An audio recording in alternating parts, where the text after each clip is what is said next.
அன்பு உறவுகள் அனைவருக்கும் வணக்கம். நான் செப்பூர் மாரிமுத்து குடும்பர்.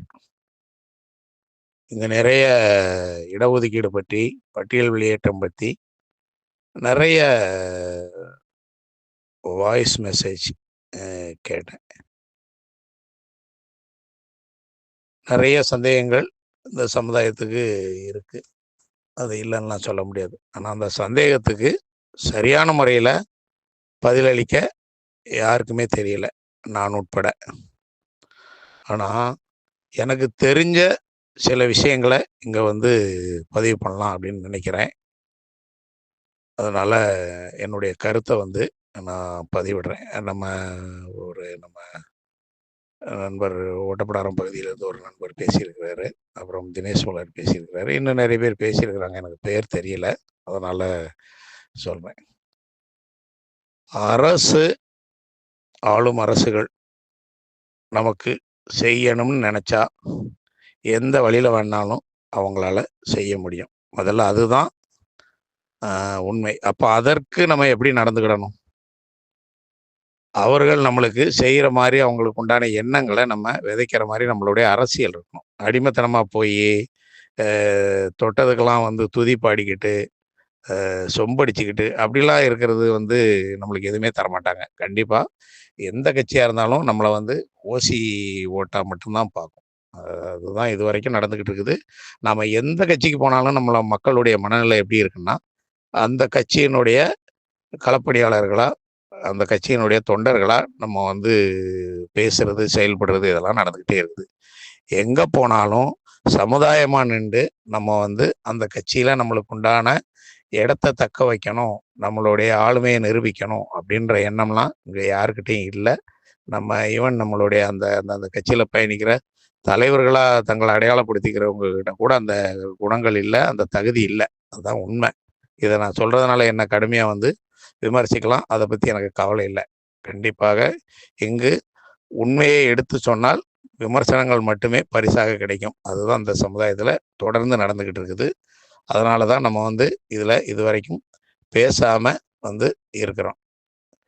அடுத்து ஒரு சாதியை பற்றி பேசும்போது ரொம்ப இழிவாக பேசுறது, டெல்லியில் போய் கூட சில சாதிகளை தரக்குறைவாக பேசுறது, இழிவாக பேசுறது இதெல்லாம் நடந்திருக்குது. ஏன்னா இது சரியானது கிடையாது.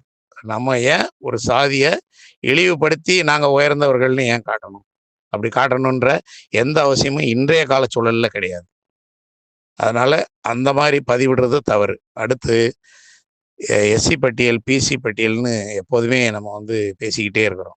வெள்ளைக்காரன் நம்மளை பிசியில் இருந்தவங்கள எஸ்சியில் கொண்டு வந்துட்டான் அப்படின்னு சொல்கிறீங்க. வெள்ளைக்காரன் ஒரு பட்டியல் படுத்தப்பட்டதே வெள்ளைக்காரன் ஆட்சியில் தான். அதுக்கு முன்னாடி பட்டியலுங்கிற விஷயம்லாம் இல்லை. அதுக்கு முன்னாடி மனிதர்களாக சாதிகளாக ஒரு சில சாதிகளை அடக்கி ஒடுக்கி வச்சிருந்தது, இதெல்லாம் நடந்தது. அதே மாதிரி நம்ம வெள்ளைக்காரன் பட்டியல் பிரிவு மட்டும் இல்லை, எல்லா பிரிவையும் பிரிக்கும்போது பட்டியலுக்குள்ள சில சாதிகளை உள்ளே கொண்டு வரான். உள்ளே கொண்டு வரும்போது அதில் நம்மளையும் கொண்டு வரான். நம்மளுக்கு எதிர்த்து போராடுறதுக்கு அன்றைய காலகட்டத்தில் சரியான வழிமுறைகள் தெரியலையா, இல்லை அதற்கான தலைவர்கள் இல்லையான்னு தெரியல. ஒரே ஒருத்தர் மட்டும் அதை எதிர்த்து லண்டன் பிரிவு கமிட்டிக்கு லெட்டர் எழுதியிருக்கிறாரு. எங்களை நாங்கள் அக்ரிகல்ச்சர் கம்யூனிட்டி, எங்களை இந்த எஸ்சி பட்டியலுக்கு கொண்டு போகக்கூடாது அப்படின்னு நம்ம சீனிவாசன் பிள்ளை அவர்கள் ஆம்பூரை தலைமையிடமாக கொண்டு செயல்பட்ட அவர் அதை ஒரு லெட்டராக எழுதி அவருடைய எதிர்ப்பு தெரிவிச்சிருக்கிறார். அவ்வளோதான் நடந்திருக்குது. ஆனால் வன்னியர்களை அதே ஷெட்யூல் காஸ்ட்டுக்குள்ளே வெள்ளைக்காரன் கொண்டு வந்திருக்கிறான். நாடார்களை கொண்டு வந்திருக்கிறான். ஃபர்ஸ்ட் லிஸ்ட்டு தயாரிக்கும் போது இவங்கெல்லாம் அதில் இருந்திருக்கிறாங்க. மறவர்களை கொண்டு வந்திருக்கிறாங்க. அப்போ இவங்க எல்லாருமே அதற்குண்டான எதிர்ப்பை தெரிவித்து அவங்களால வெளியே போக முடிகிற அளவுக்கு அவங்களுடைய தலைவர்கள் இருந்திருக்காங்க. அந்த நேரத்தில் நாடார்களுக்கு சவுந்தரபாண்டிய நாடாரை சொல்லுவாங்க. அப்புறம் வன்னியர்களுக்கு அவர் ராமசாமி படையாச்சியாரை சொல்லுவாங்க. இது மாதிரி மற்ற சமூகங்களுக்கும் அது மாதிரிலாம் இருந்ததுனால நிறைய சாதிகள் பொருளாதார ரீதியாக பின்தங்குறவங்களை நாங்கள் பட்டியலில் வைக்கிறோம் அப்படின்னு சொல்லி தான் வெள்ளைக்காரன் கொண்டு வந்திருக்கான். அதில் நம்மளால் அதிலிருந்து வெளியேற முடியலை. அதற்கு நம்மளுடைய கூட இருக்கிற பறையர் சாதியை சேர்ந்த இரட்டைமலை சீனிவாசன் அவர்கள் வந்து இல்ல, இப்ப இவங்க பல்லர்கள் வந்து ரொம்ப அ ம கீழ்நிலையில தான் இருக்கிறாங்க. பொருளாதார ரீதியா அவங்க வந்து நம்மளுக்கு வந்து இன்னும் உயரணும், கல்வியில மேல போணும் அப்படின்ற முறையில அவர் வந்து எடுத்து சொன்னத எடுத்துக்கிட்டாங்கன்னு ஒரு தகவல் சொல்றாங்க. அது எந்த அளவுக்கு உண்மை அப்படின்றது தெரியாது. ஆனா அப்படி ஒரு தகவல் இருக்குது. ஏன்னா அவர்களுக்கு நம்மளுடைய வாழ்வியல பத்தி தெரியாது. ஏன்னா இரட்டைமலை சீனிவாசன் அவர்கள் வந்து வட மாவட்டத்தை சேர்ந்தவர். நாம வந்து பல்லர்கள் அதிகமா தேவேந்திர குல வேளாளர்கள் அதிகமா இருக்கிறது தென் மாவட்டத்துல. அதனால இதுல வந்து சதி எதுவும் நடந்ததான்னும் நம்மளுக்கு சரியா தெரியல. ஆனா நம்ம எப்போதுமே நாடாரா சொல்லிக்கிறோம். நாடார் எஸ்சில இருந்தாங்க. பிசி எஸ்சில அவங்கள வந்து எஸ்சிலலாம் வைக்கல. ஆனா அந்த சாதிய மாரி ஒரு சாதி அடக்குமுறைக்கு ஆளானது வந்து அவர்கள் சொல்ல முடியாத துயரத்துல தவிச்ச ஒரு சாதி அந்த சாதி. வெள்ளைக்காரர்கள் வரவுக்கு பிறகு தான் அவர்களுக்கு கொஞ்சம் கொஞ்சமாக ஒரு உயர்வு கிடைக்கிறது. சாதிய அடக்குமுறைகள் வந்து தவிர்க்கப்படுது. காரணம் அவங்க கிறிஸ்டியானிட்டிக்குள்ள போனதுனால, அதன் பிறகு அவர்கள் ஒரு கட்டத்தில் சாணார் என்று சொல்லப்படுகிற அந்த பெயரை நம்மளுக்கு இழிவா இருக்குது.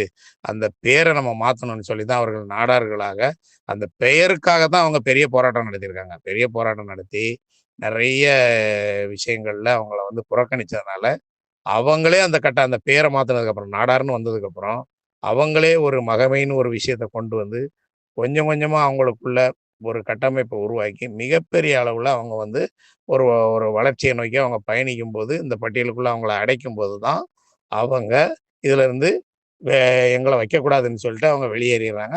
அதன் பிறகு அவர்கள் வந்து தொழில் ரீதியாக இன்றைக்கு தமிழ்நாட்டுல மிகப்பெரிய சக்தியா அவங்க வலம் வர்றாங்க. இத நம்ம என்னைக்கு இருந்தாலும் ஏத்துக்கிடணும்.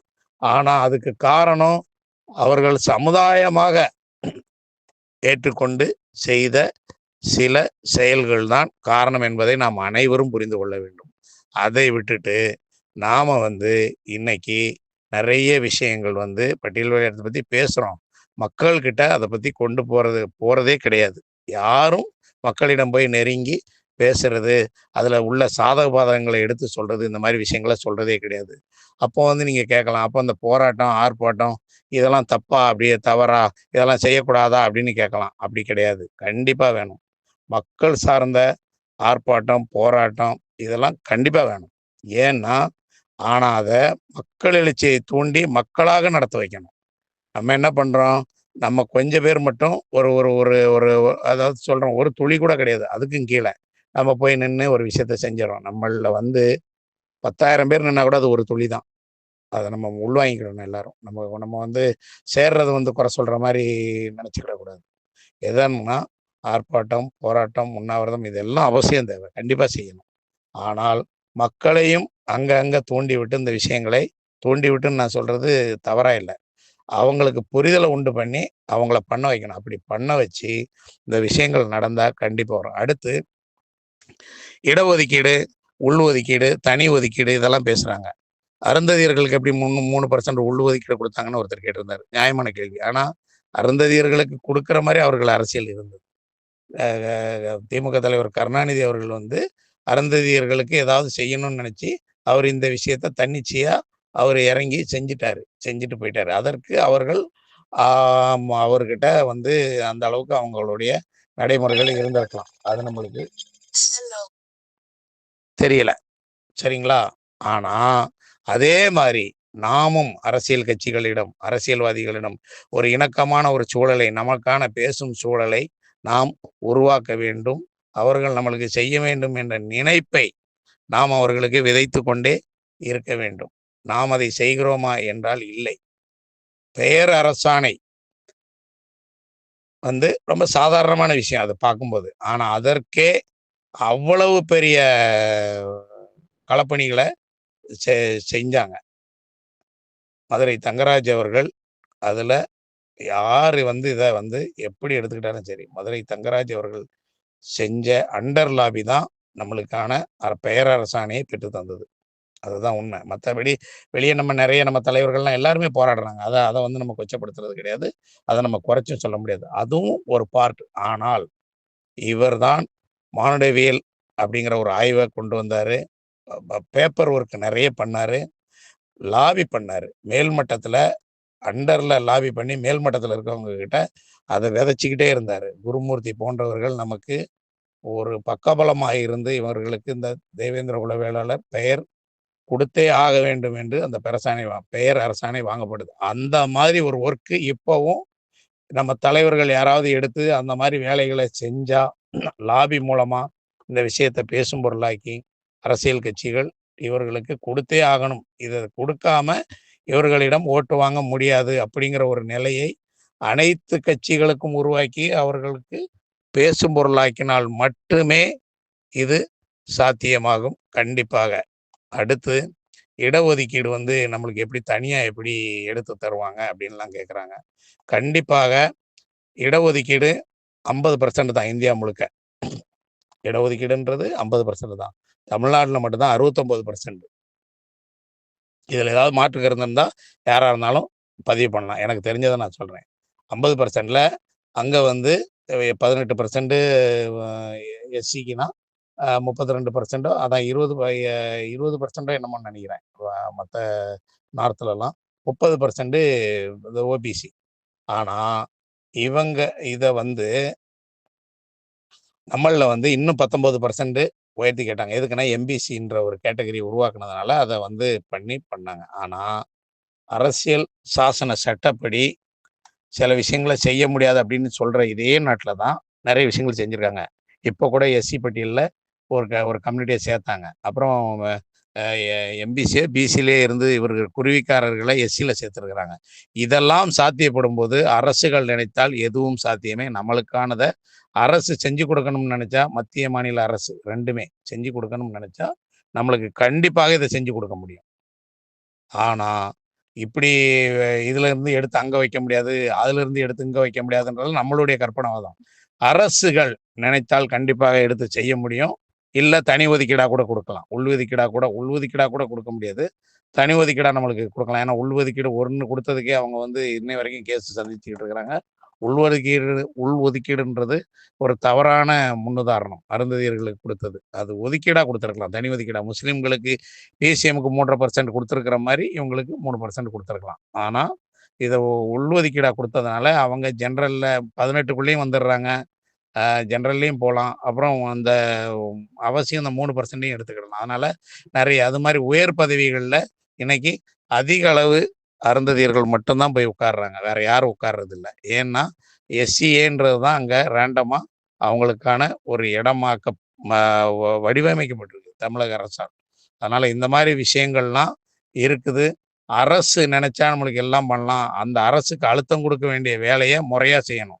நம்ம பேப்பர் ஒர்க் நெறைய பண்ணணும். ஒரு ஒரு ஒரு ஆர்ப்பாட்டம் நடத்தினா கூட முறையான மனு குடுக்கணும். ஒரு போராட்டம் நடத்தினா கூட முறையான ஒரு மனு குடுக்கணும். ஒரு எந்த விஷயம் பண்ணாலும் அதற்கு முறையான நம்ம வந்து ஆ ம அந்தந்த துறைகளை அணுகுற விதத்துல தான் நம்மளுக்கான பட்டியல் வெளியேற்றம் எவ்வளோ கால அவகாசத்துல கிடைக்கும்ன்றது இருக்குது. கண்டிப்பா பட்டியல்ல இருந்து வெளியேற முடியாது. இடஒதுக்கீடு கொண்டு போ முடியாது. அதெல்லாம் கிடையவே கிடையாது. அது அரசு நெனைச்சா என்ன வேணாலும் பண்ணும்.